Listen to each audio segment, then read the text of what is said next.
जैसा कि पिछले वीडियोस में हमने ये रूम मॉडल किया था, आज की वीडियो में मैं आपको रूम के अंदर फर्नीचर इंपोर्ट करने के बारे में बताऊंगा। दोस्तों इसके लिए ब्लेंडर किट को आज हम यूज करेंगे। ये ब्लेंडर किट का टैब है। दोस्तों आज मैं आपको ब्लेंडर के एक एड ऑन के बारे में बताऊंगा। इसके बाद आप ब्लेंडर किट को अच्छे से समझ जाएंगे और फिर आज हम इसी को यूज करके यहाँ फर्नीचर इंपोर्ट करने वाले हैं।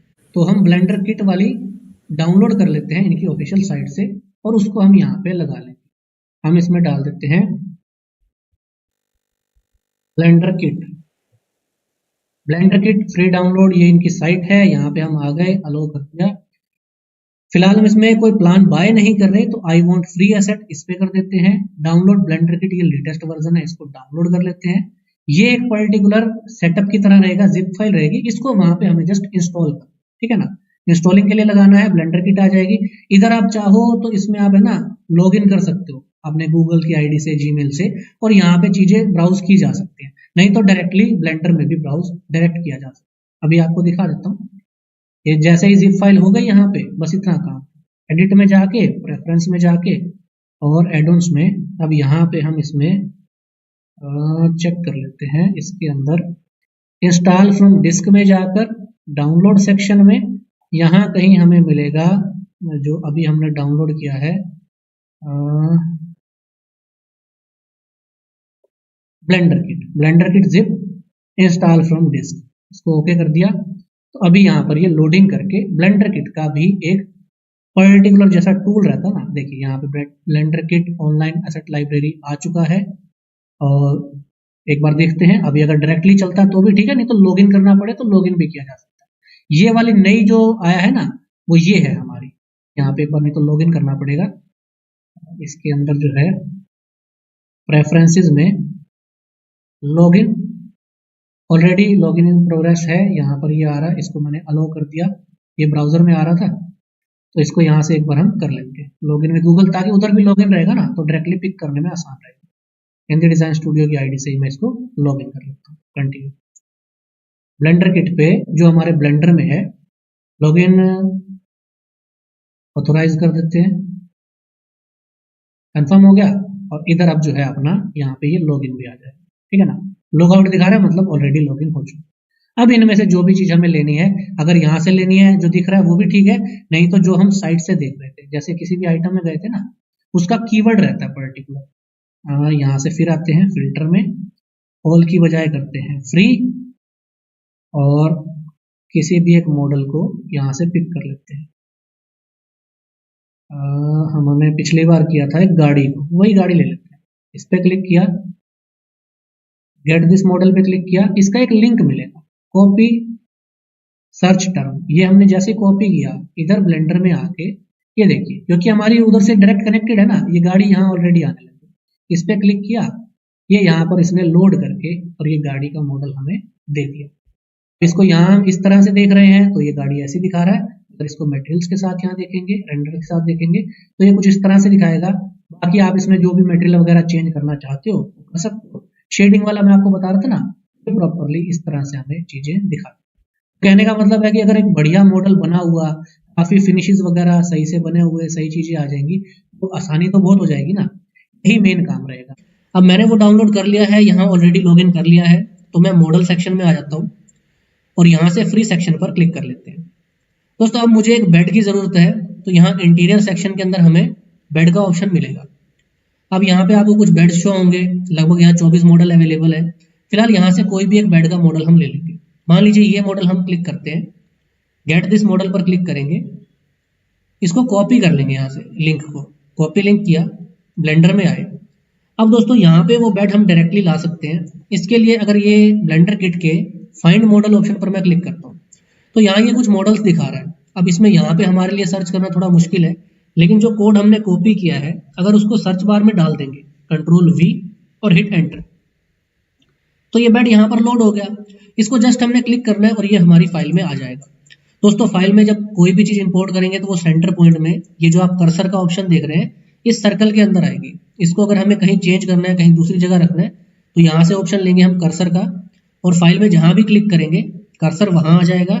और अब ये मॉडल इंपोर्ट होगा इसके सेंटर के अंदर। तो यहाँ मैं बेड पे एक क्लिक कर देता हूँ। ये देखिए यहाँ पर ये लोड होना स्टार्ट हो गया है। डाउनलोड हो गया लेकिन स्केल बहुत छोटा है, ठीक है ना। तो अब यहाँ पे ये जो बेड है इसको अगर हम जूम कर रहे हैं तो यहाँ देखो ये बेड बहुत ही छोटे स्केल में है। बेड को सेलेक्ट रखते हैं एक बार, यहाँ से हम लेते हैं सिलेक्शन टूल, बेड को सेलेक्ट किया, स्केल टूल लिया और इसको हम स्केल को बड़ा करेंगे, थोड़ा सा एक बार इसको सीधा कर लेते हैं। बेड के सेंटर पॉइंट के पास कर्सर ले जाकर और इसको जैसे ही हम स्केल टूल के साथ एक तरफ पे ड्रैग करेंगे तो इसका साइज बड़ा होने लग जाएगा, ठीक है ना। यहाँ आप देख सकते हैं डायमेंशन में ये 30 इंच, 25 इंच और 13 इंच का दिखा रहा है, मतलब इसकी हाइट अभी 13 इंच है और लेंथ और विड्थ 30-30 इंच है। अभी ये बहुत छोटे स्केल में है, हमें इसकी लेंथ जो है, जो एक्स एक्सिस है और जो वाई एक्सिस है, इसको लगभग 6 फीट से प्लस रखना है। तो यहाँ पे हम इसको 72 इंच से ज्यादा का ही रखेंगे तो ये हमारे कमरे के लिए ठीक रहेगा। तो इसको यहाँ से फिर से हम एक बार ड्रैग करते हैं एक साइड पे, जहां तक ये 70-72 के करीब नहीं पहुंचता, ठीक है ना। अभी अप्रोक्स आइडिया के लिए मैंने इसको 79 समथिंग लिया, दूसरी तरफ ये 66 आया और लास्ट में ये जो भी इसकी हाइट दिखा रहा है 34.7 इंच। कोई बात नहीं, फिलहाल इसको एज इट इज छोड़ देते हैं। एक बार इस मॉडल को हम अपने रूम में प्लेस कर लेते हैं, ठीक है ना।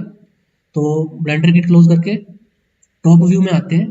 पहले टॉप व्यू में से इनकी पोजीशन प्लेस कर लेते हैं। सबसे पहले तो हमें बेड को रोटेट करना है, तो बेड सेलेक्ट किया, रोटेट किया, ब्लू एक्सिस पर हमें इसको रोटेट करना है। तो ये हमें रोटेट करना है यहाँ से -90 डिग्री, -90 ये हुआ।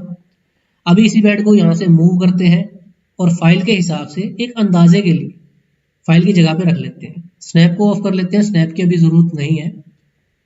डायरेक्टली इसको एक एक्सिस से मूव किया, लगभग बेड की लोकेशन के आसपास मैं इसको ले जाने की कोशिश कर रहा हूँ। उसके बाद हम सेम इसका साइज जो है, हाइट जो है मैच कर लेंगे। बेड की लोकेशन के आसपास मैंने इसको रख लिया, ठीक है ना, एक अंदाजन रख लिया, बाकी तो इसको फाइल के अंदर रख के भी हम मैच कर सकते हैं। अब इसमें अगर हम इसको ऑर्बिट करके देखें तो बेड नीचे है और हमारा रूम ऊपर है। अब इस बेड में जो इसकी पोजीशन है, अगर इसकी पोजीशन को आप चेक करो तो यहाँ देखो लोकेशन के अंदर ये जो भी जितने फिट दिखा रहा है इसको हम एक बार 0 कर देते हैं, तो ये ऑटोमेटिकली हमारे इस बेडरूम के फ्लोर पर पहुंच गया, क्योंकि बेडरूम का फ्लोर हमने 0 लेवल पर रखा था फाइल के अंदर, ठीक है ना। तो ये तो एक बात हुई, बेड जो है यहाँ पे इंपोर्ट हो गया। देखो अभी स्केल में अभी भी ये छोटा है, क्योंकि 70 इंच में ये टोटल इसकी जो बैक है ना, इसको 70 इंच काउंट किया है, जबकि बेड के अंदर का जो हिस्सा है वो अगर 6 फीट होगा तो 72 इंच होगा, मतलब हमें स्केल और बड़ा करना पड़ेगा।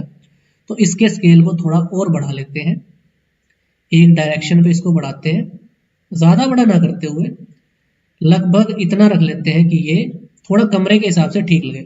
फिलहाल एक आइडिया के लिए आपको बता रहा हूँ, बाकी मैं आपको और कुछ फाइल्स भी बता दूंगा जो आप अकॉर्डिंगली डाउनलोड कर सकते हैं अलग अलग साइट से। तो अब यहाँ पे ये देखो, ये बेड हमने प्लेस कर लिया, ठीक है ना। नॉर्मल एक कमरे के अंदर फर्नीचर रखना था, बेड रखना था, वो हमने रख लिया।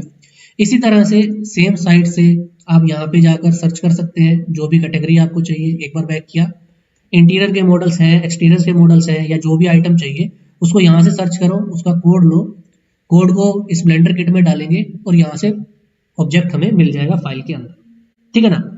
अब इसके बाद इसको एक बार अगर हम प्रीव्यू देखें मटेरियल के साथ, तो यहाँ से मटेरियल प्रीव्यू कर लेते हैं। जैसे इस पर क्लिक किया, अभी एक बार ये लोड होगा, इसके बाद से हमें ये मटेरियल्स के साथ दिखाई देगा, ठीक है ना। तो हम इसमें जो बाय डिफॉल्ट जो मटेरियल थे वो लगे हुए हैं। अभी हम मटेरियल सेक्शन में नहीं गए, हालांकि थोड़े टाइम बाद हम अगली क्लासेस में मटेरियल सेक्शन को समझेंगे तो हम मटेरियल्स को और भी ज्यादा डिफाइन कर पाएंगे, ठीक है ना। तो इसी तरह से एक तो अगर चीजें हमें इंपोर्ट करनी है तो वो तो बहुत आसान रहेगा, आप ब्लेंडर किट को यूज करते हुए डायरेक्ट बनी हुई चीजें इंपोर्ट कर सकते हो, जो कि ब्लेंडर मटेरियल्स और ब्लेंडर के मॉडल्स के साथ हैं। काफी सारे ऑप्शंस हैं, बिल्कुल फ्री ऑफ कॉस्ट।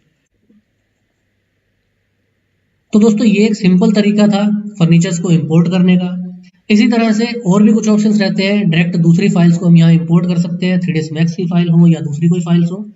ये तो बात हुई इंपोर्ट करने की। अगर हमें बात कस्टम फर्नीचर की आएगी, अगर हमें कस्टम चीजें बनानी है या कोई कस्टम खिड़की है अपने हिसाब से बनानी है, इस साइज पे बनानी है, दरवाजा है या कोई भी आइटम है, तो कस्टमाइज मॉडलिंग के लिए हमें बेसिक टूल्स को थोड़ा सा और डिटेल से समझना पड़ेगा। तो आने वाली क्लासेस में हम थोड़ा सा बेसिक मॉडलिंग को भी समझेंगे, और इसके साथ में हमारा ये प्लगइन है कैड स्केचर का, जो कि बहुत काम आएगा आपको 2D ड्राफ्टिंग करने में। ब्लेंडर के अंदर चीजों को हम 2D में बना सकते हैं और डायरेक्टली उनको एक्सट्रूड कर सकते हैं, इससे हमारा मॉडल बहुत जल्दी बन जाता है। जैसा कि अगर हमें इसके पीछे यहाँ मिरर पैनल बनाना है या यहाँ पर खिड़की बनानी है या ये वार्डरोब के लिए कुछ इसके हैंडल है या कोई चीज है, जो भी छोटी आइटम्स है या जो भी बारीक डिटेल है या बड़ी से बड़ी चीज है, कुछ भी आप मॉडल कर सकते हो कस्टमाइज इन बेसिक टूल्स को यूज करते हुए। तो अगली क्लासेस से हम इसका बेसिक सेक्शन स्टार्ट करेंगे। पहले थोड़ा सा बेसिक को समझते हुए इसकी विंडोज वगैरह, इसके कुछ पैनल्स, बाकी चीजें बना लेंगे। देन हम इसमें दूसरी फाइल्स को इंपोर्ट करते हुए और फिर हम चलेंगे मटेरियल सेक्शन की तरफ और बाकी डिटेलिंग की तरफ, क्योंकि 2D के बेसिक को समझना बहुत ज्यादा जरूरी है। उसी के हिसाब से हम इसकी फॉल सीलिंग डिटेल रेडी कर पाएंगे। देन हम इसमें बाकी लाइटिंग वगैरह और बाकी चीजें लगा पाएंगे। तो आज की वीडियो में बस इतना ही डिटेल शेयर करनी थी। अगर आज का वीडियो अच्छा लगा तो वीडियो को लाइक जरूर करें, अपने दोस्तों के साथ शेयर करें और जो भी हमारे नए व्यूअर्स हैं वो चैनल को सब्सक्राइब जरूर करें ताकि मेरे आने वाले सभी वीडियोस की नोटिफिकेशन आपको मिलती रहे। आपसे मिलेंगे अगले वीडियो में, तब तक के लिए अपना ध्यान रखें, खुश रहें। Thank you so much friends.